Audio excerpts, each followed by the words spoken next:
heavily stacked offside. It was chopped down at point, but they had a third man and then a deep point as well. So clearly they're going to bowl there, but they've set the field accordingly. Hanscom started nicely. So Gregory into his second game. He'd be a contender for MEGT Rookie of the Night, your local apprenticeship experts.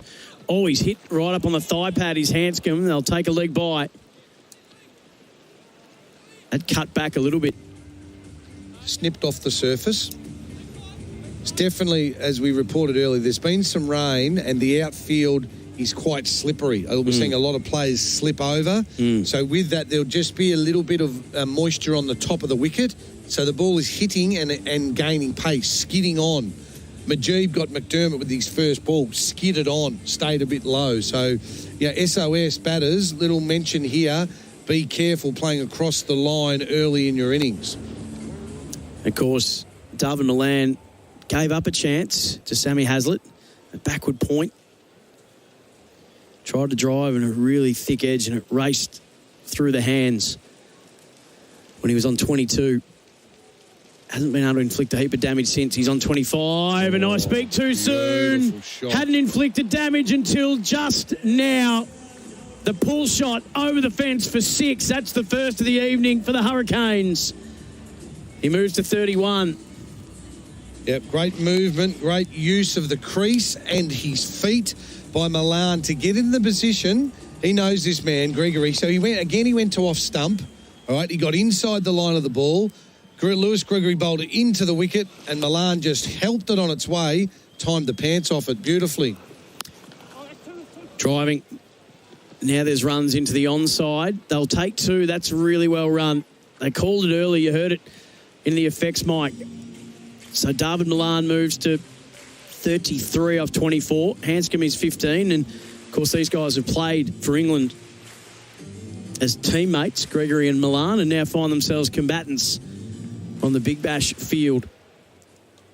2 for 53, the Hurricanes. Starting to get into their work now. Suncorp, that's a Suncorp Spirit scoreboard. Gregory, that is just caressed by David Milan, open face down to third man for a single to a ball that was pitched on off stump. Clever. He's using the length of the ball, all right? So here there's the line of the ball and the length of the ball. That was on the stumps line, as you suggested, but the length enabled him just to manoeuvre with his body in his hands and just squirt it down to third man. That is a player that knows his game and a man with a lot of skill. 2 for 54 for Suncorp. That's a Suncorp Spirit. Hanscom on strike now for the final ball of Gregory's first over, and he's cutting again. He's able to get through the infield but not the outfield, and that'll just be a single to finish off the over. So that was a profitable one. 14 runs coming from the 8th over, and after that the Hurricanes are 2 for 55. Real adventures with Patrick Dangerfield and Aaron Hapgood. Everything fishing, boating and outdoor.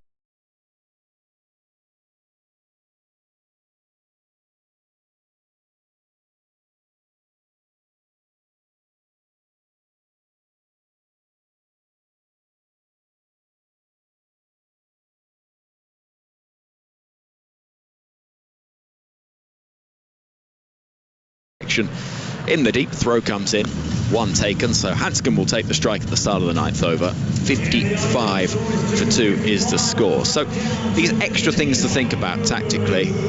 Captains, I mean, it's a busy job anyway in T20 cricket, but suddenly, you know all about it. There's a lot to do, but suddenly you've got all these extra things to think.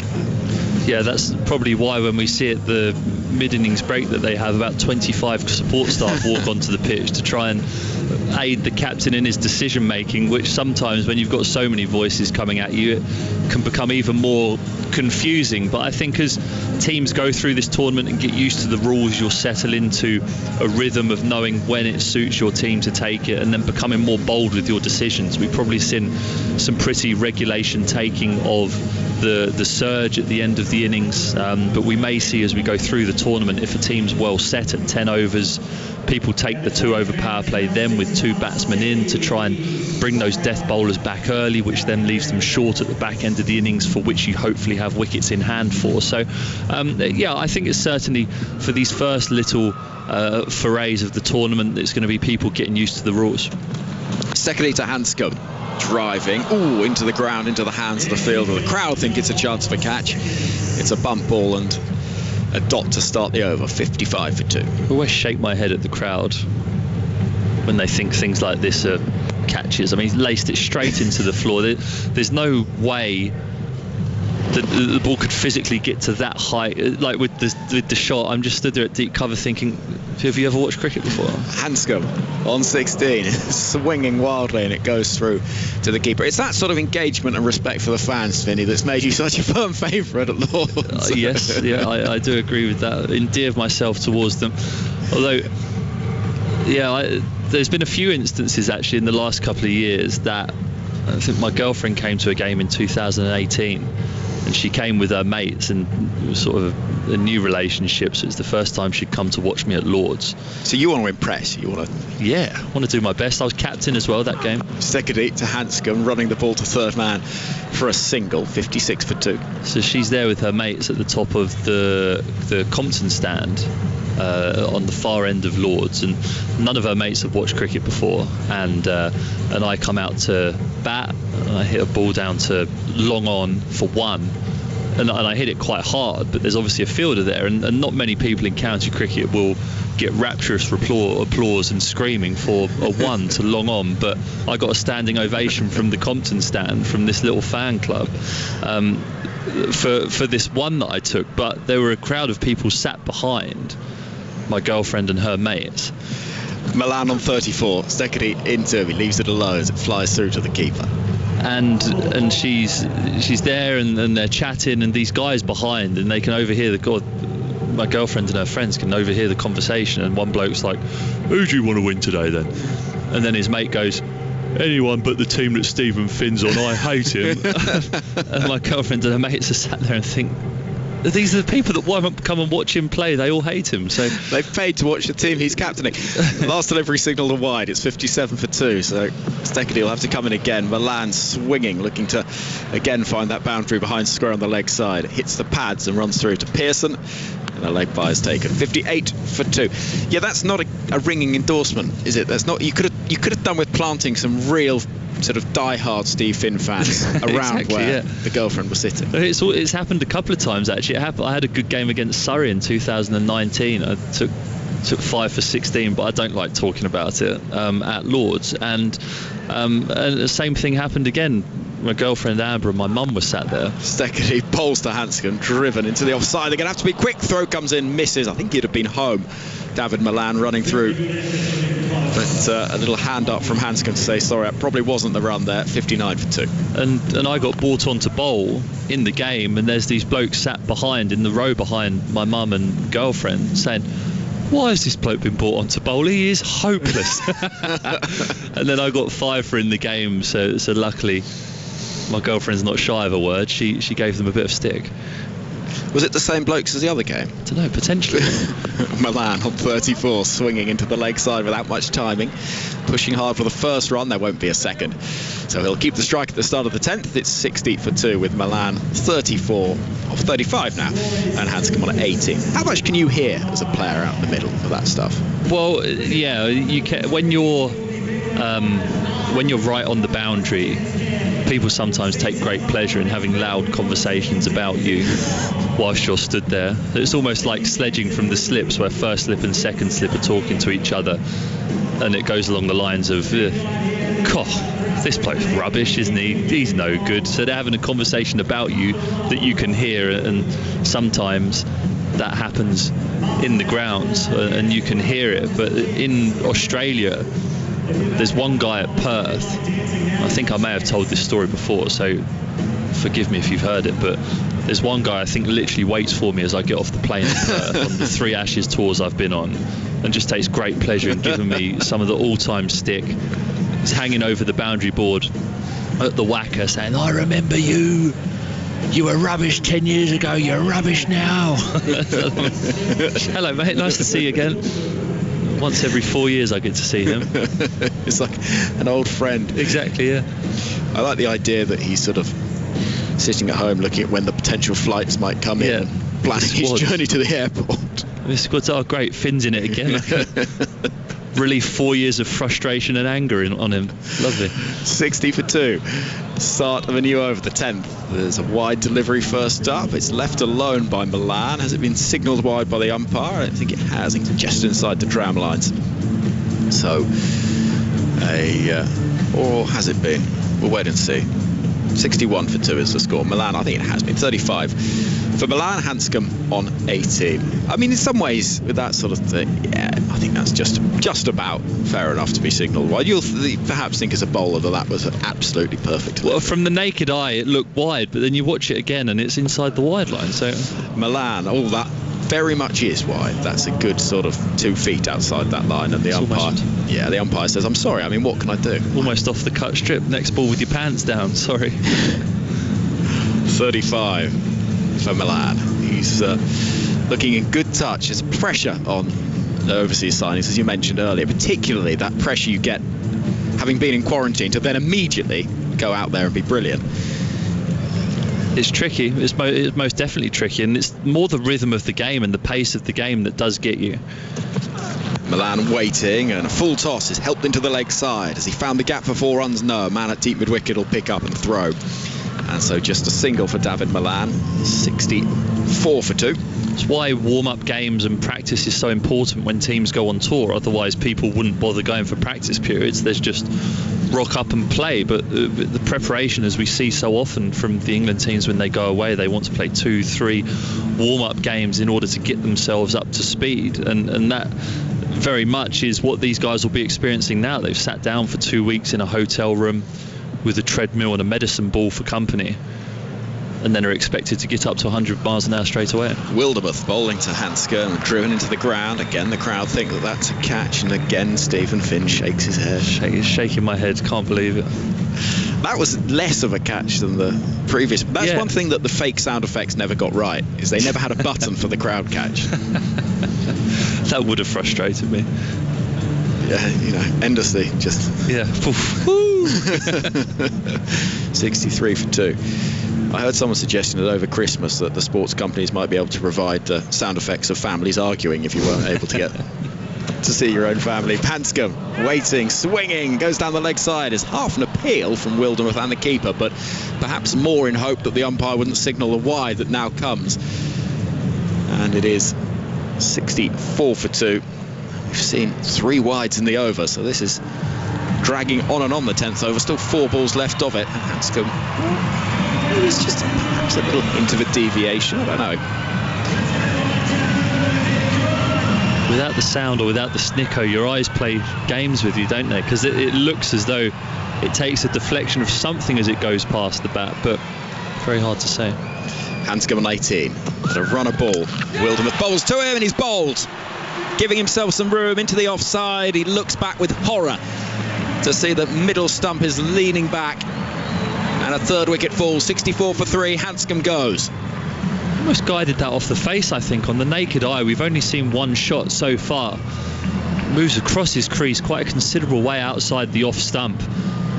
Plays with that awkward closed face, trying to get it fine of fine leg so that it races away to that straight boundary, but he middles it, I think, onto middle stump. He's given himself so much room onto the offside that even though he's played exactly the shot that he wanted to, he's managed to bowl himself middle stump by deflecting it onto that. So you could see just small signs of frustration there from Peter Hanscom. 18 from 19 balls, trying to force the issue a couple of times, not quite getting it through the infield, snatching at his opportunities to score, skewing it with a closed face a couple of times, and there trying to use the pace of the delivery that we've seen be so effective at the Gabba up to this point in the tournament. In the few games that we've seen here, manages to bowl himself middle stump in quite bizarre fashion. Yeah, we saw the same sort of thing with Nick Maddinson yesterday for the Melbourne Stars. Such is the room given, as you say, outside the off stump, that you're creating a potential for the ball to do exactly that, come off the face of the bat and hit the stumps. You can see from the reactions, we have replays on our monitors of Peter Hanscom. He looks furious with himself. It's been a dramatic over so far. We've seen 3 wides, 3 legitimate deliveries and a wicket in there. 64 for 3. Colin Ingram, powerful left-hander, comes to the crease. Immediately is beaten by an absolute beauty that flies through past the inside edge and into the hands of the keeper. It's an absolute Jaffa, that one. He brings it back into Colin Ingram.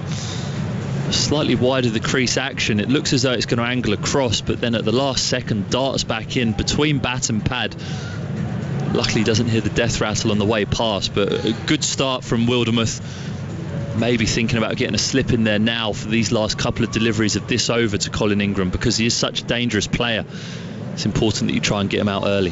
Wildermuth to Ingram. It's dabbed down to backward point. There's no run. Ingram, 35 years old. He's played ODIs for South Africa and across the various franchise leagues. Somerset Glamorgan in the Blast, and has moved from the Adelaide Strikers to the Hobart Hurricanes. He's experienced and will not be overly phased by a couple of awkward deliveries first up. He'll know that ride this storm and he can cash in if he can get in. 64 for 3 with a ball left to the 10th over. At that point, we make a note on our scorebooks, because that'll give us a guide towards the bash boost target in the second innings, and then we keep an eye out for the X-Factor substitutions. Here comes Wildermuth to bowl to Ingram off the back foot and driven into the offside for 1. He's off the mark, will keep the strike. 10 overs gone, it is 65 for 3. So will we see an X-Factor substitution? They are available. It has to be said, when I sort of think of the words sort of X-Factor, the names as X-Factor subs aren't necessarily the ones that make me say, wow. Matt Kuhneman and Jack Sinfield for the Heat, and Mac Wright and Nick Winter for the Hurricanes. They're not the sort of big name players you look at and think, wow, they could really make a huge difference. So perhaps we won't see those substitutions, but the conversations are taking place out in the middle. Have you seen anything to suggest either side needs to do something drastic? I wouldn't say so, no. I think both teams seem to have every base covered. I think the X-Factor substitutions, you'd almost be tempted to just pick absolute maverick players. Someone who bowls complete mystery spin, like almost licorice all sorts, that could just somehow take a wicket if the wicket is really grippy, or somebody bowls absolute thunderbolts if you've got one of those, but then questionably, why would they not be in your first team if they're capable of doing that? So it's an interesting concept, and one that, again, I certainly in the games that I've seen and covered, I haven't seen anyone make a substitute at the halfway stage or at this such an early stage of the game. Don't know if we'll see one today. I'd say it's unlikely. Yeah, it feels that way. Finny, you're going to have a break for a few overs, and Simon Mann's going to join us for the next little while. The only one yesterday that seemed to make most sense was the Ben Dunk substitution for the Melbourne Stars, where yesterday the target that was going to be set was always going to be a big one, thanks to the efforts of Alex Hales at the top of the order for the Sydney Thunder. So the Melbourne Stars thought, well, we're going to take a bowler off. We know we're going to be chasing a lot of runs. Let's bring in an extra batsman. So that seemed to make sense. And in the end, it didn't really work because they fell well short, but there was at least a sort of logic to it. And you can understand the thinking behind it. We haven't had word of any X-Factor substitutions as yet. We will let you know as and when we do get any indication that we've seen any being made. But 65 for 3 is the score after 10 overs. It is a decent enough start, but they maybe would like a few more on the board. 65 doesn't feel a vast target, but it is, Simon Mann, about par for what we've seen for bash boost targets. And 65-70 is about what we've been seeing typically. I was having a look back at the match the other day to see how many Hobart managed after 10 overs in that game, and it's very, very similar. 67 for 4 after 10 overs on Sunday, 65 for 3 today. So actually the target is just a fraction reduced for the Brisbane Heat to take the 1 point as they did the other day. 65 for 3 after 10 overs. Ingram 1, Milan 36. It's Baisley's going to bowl. He was the match winner the other day for the Brisbane Heat with the bat. He batted really well towards the end. Made 31 not out from 19 balls. Here he goes to bowl his first ball to Colin Ingram. Ingram nudges it off his hip into the leg side. Pearson comes behind the stumps to pick up, and there's one more run to the total. I was very much enjoying Finney's stories of a crowd sledging, inadvertently, where people overheard in the crowd. It reminded me of a story that John Gregory told me once when I was doing some football commentary with him former Aston Villa and Derby manager, who liked to go, when he took a job at a football club, he'd like to go incognito to the ground and stand or sit among the fans. Here is Baisley bowling to Milan. Milan turns it off his hip down towards fine leg and gets a single, goes to 37, and the score to 67 for 3 in the 11th over. And it was something he did quite regularly. He would stand among, just get a feel for the club, what the fans were saying, what they were thinking.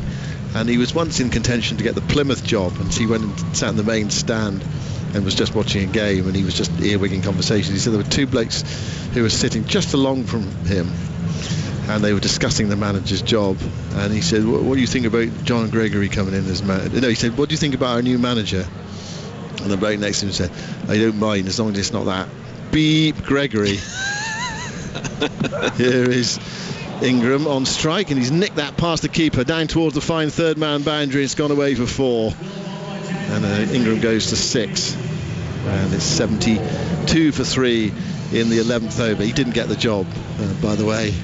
Well, I admire the commitment of going to do that research even before getting the job. Yeah. You can understand if you've been given the opportunity. And you do open yourself up for that sort of comment as well, overhearing that sort of comment. Milan 37, Ingram 6. Ingram waits. Baisley goes into bowl to him. Oh, and he goes past the outside edge through to Pearson. We've seen a bit of that tonight. The ball going past the edge. 71 for 3 in the 11th over. What Finney didn't tell us, of course, was how many he went on to make in that match, which his girlfriend was standing up giving a huge round of applause for that one down towards the long on boundary. How many, Finney, was it? 4 not out. Oh well. And the nice red inker anyway. 4 rounds, 4 singles, 4 rounds of rapturous applause, as it should be. Baisley bowls to Ingram. He's done him again. He's gone past the outside edge, and again collected by Pearson. 71 for 3 is the score in the 11th over. The Hurricanes being held together by Milan with 37 from 29 balls. It's been hard work. Milan helped by that flurry of boundaries in 1 over. Joe Denley's in the house tonight at the Gabba. Just completed his quarantine, flown in from Perth, and it's gone straight to the ground. He will be featuring in the new year. Here is Baisley.